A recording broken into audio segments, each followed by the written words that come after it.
outer space. The biggest tourist attraction in Copenhagen, or in Denmark, is the Little Mermaid, that can hardly be seen from the canal tours, but it can definitely not be seen from Malmö.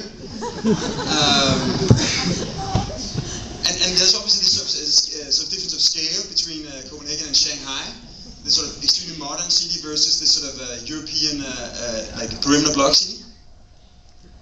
And interesting, like the most significant work of a Danish architect, the Sydney Opera, is actually a Scandinavian interpretation of the Chinese typology of a pavilion on a plinth, according to Utzon himself. But finally, we started thinking about the sort of urban development that has been going on, this sort of explosive growth that China's been experiencing. 20 or 30 years ago, this was a photo from Shanghai, broad boulevards with only bicycles. There was only like 2 different kinds of cars, Shanghai number 1 and Shanghai number 2. Now the cars become a status symbol. Even the bicycle has become forbidden in parts of Shanghai. And in the same period of time, the bicycle has become like a symbol of a healthy lifestyle and a sort of sustainable city in Copenhagen. A third of all trips and a third of all commuters go by bike. We even developed a sort of onslaught of the various typologies for carrying our children around in bicycles. And we have the city bike that if you go to Copenhagen, you get a free bicycle. We have 1,500 city bikes. So we thought, like, why don't we reintroduce relaunch the bicycle as something attractive in Shanghai? We donate 1,500 city bikes to Shanghai. So when you come to the expo, you can go to the Danish pavilion, pick up your bicycle, and then go on your Danish bicycle to the other pavilions. Also, Copenhagen is a port city like Shanghai, but the industrial port has been sort of cleaned up, and the water's become so clean that one of the first projects we ever did was this sort of harbor bath in Copenhagen.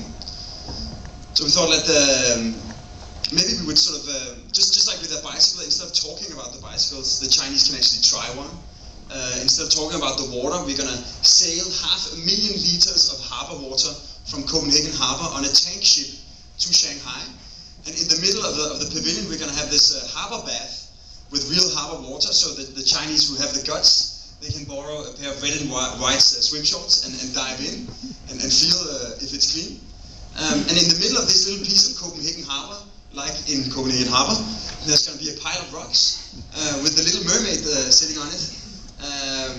But not a copy of the Little Mermaid. Actually, it seems like we got the permission to really move the national symbol of Denmark to Shanghai for 6 months.